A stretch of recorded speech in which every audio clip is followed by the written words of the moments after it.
next sample is prepped for the catch stitch. This is also a good hem stitch for something where you need a little bit of relaxation between the layer that you're attaching to the layer of your garment. So if this was a pretend skirt that was very bulky and you didn't want to necessarily sew all of these thick layers together, what a catch stitch does is that allows for your layers to be attached but to have a little bit of movement to them still. And what you'll see on this one will become a series of X's, where on the folded layer is a little bit bigger of a stitch because you only go through that layer, not through to the outside. And on the top side you'll have a series of pick stitches, similar to how we did the whip stitch, that will be visible on the outside. Where unlike the whip stitch where we started at the bottom and we worked away from ourselves, the catch stitch you can start at the top and work towards yourself.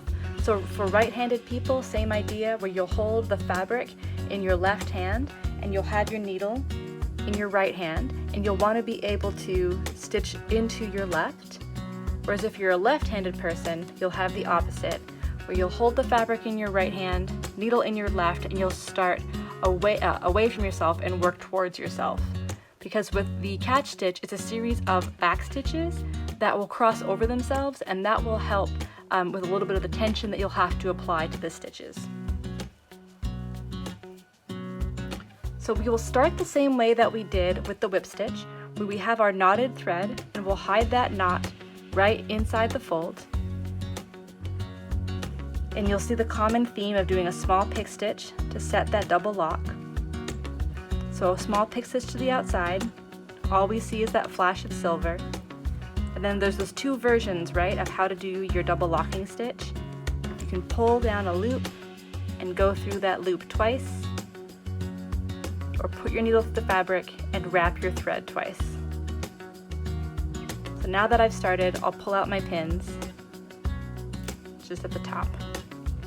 So a catch stitch, you only ever stitch through this outside single layer or through this folded seam allowance layer. You're never going to go through all at the same time, unlike the whip stitch. So starting on either side, you'll work really close to your fold, and you can take about 1/8 of an inch, but what you'll notice is that you're not going through to the outside. This is only going through these folded layers.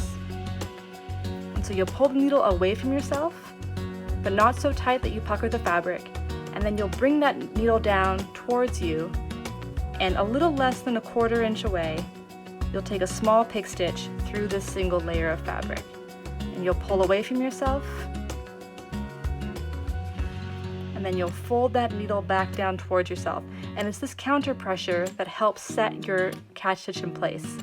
And the nice thing is that because you have almost a relaxed but not loose stitch, if you have bulky fabrics, they won't create an awkward crease at your hem with this stitch. So pull tight so that the threads are nice and taut, but not so that the fabric puckers. And then taking a small pick stitch to the right side. So can you see those small kind of series of X's appearing? But from the outside, you only have these little pick stitches. This is a stitch that's really easy to go too big.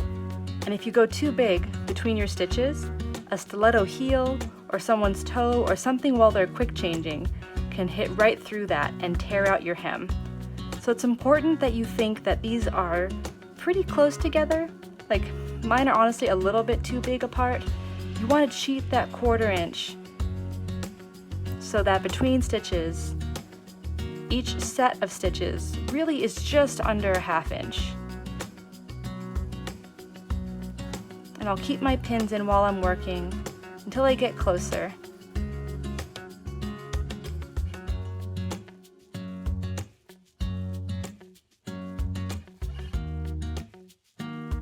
I find it helpful to stretch the fabric a little bit while I work,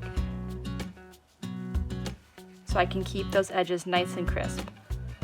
But the important thing to note is that you're stitching on this folded side about 1/8 of an inch in, but on the single outside layer, you're stitching right next to your fold.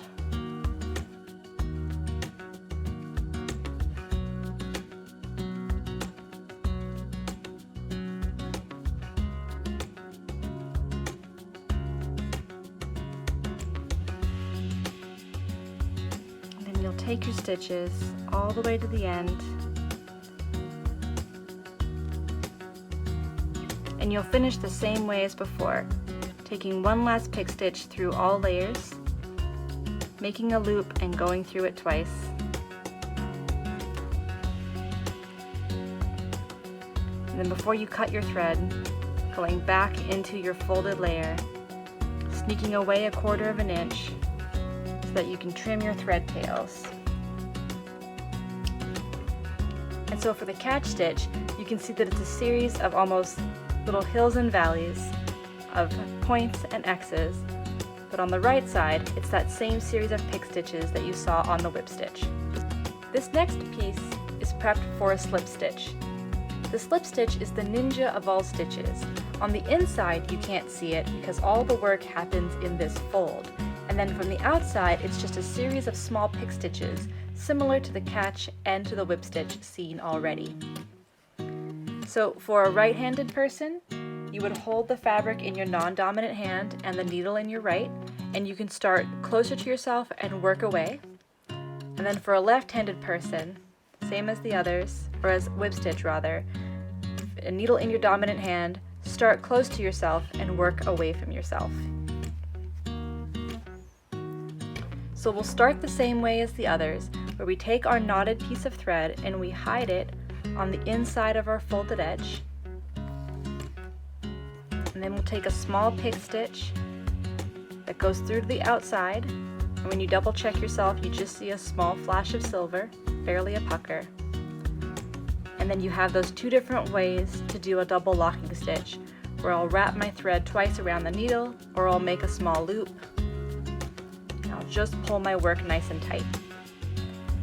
Now the thing to know about the slip stitch is that you're still working in 1/4 inch increments, but where you come out of your fabric, you'll do a 90-degree turn and just grab a small pick stitch of your right side.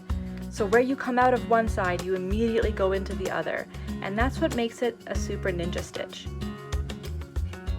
So I'll go straight into that fold, and then can you see how the needle is just coasting along that folded edge?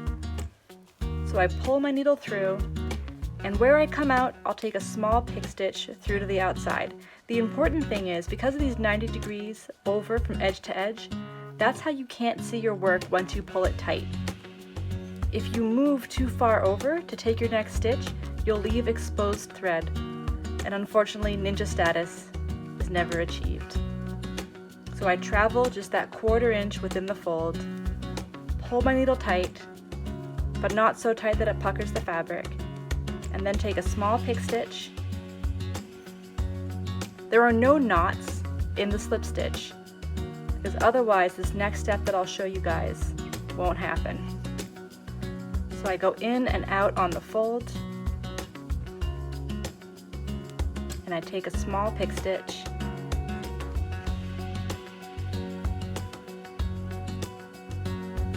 and then if you give your thread a little tug every couple of inches, you see how you can see little bits of red right here in the fold, but when you pull they disappear. Because the tension, you're basically creating a straight line of thread that's attaching this folded edge to this outside edge. And on the outside, you'll just see those same pick stitches that you've already encountered with your catch stitch and with your whip stitch. So what's important with the slip is that you don't come out on the top side of the fold. You're really only working in that crisp edge.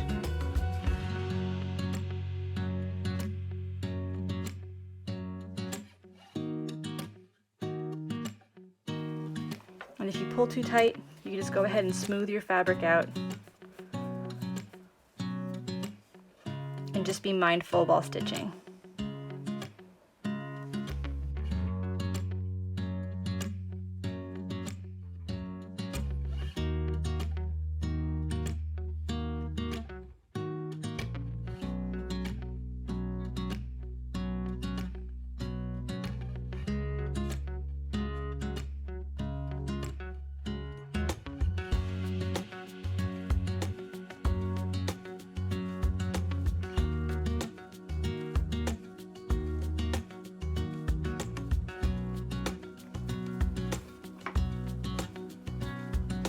Just like the others, you'll finish with a small pick stitch to the outside, wrapping your thread twice around your needle, pulling it tight, and then the super sneaky trick of traveling back into your fold, not through to the outside, pulling your thread tight, so that way when you trim it, it gets sucked back into your fabric. The slip stitch is great for any time you're trying to decorate something or cover anything that has a folded edge. If you're covering lapels of a jacket, if you're putting on an applique or a patch. On the outside you'll still have these little pick stitches, but on the inside all of that is hidden. So this is a really good technique to use if you're applying something to the outside of a garment and you can slip stitch around the folded edge of something.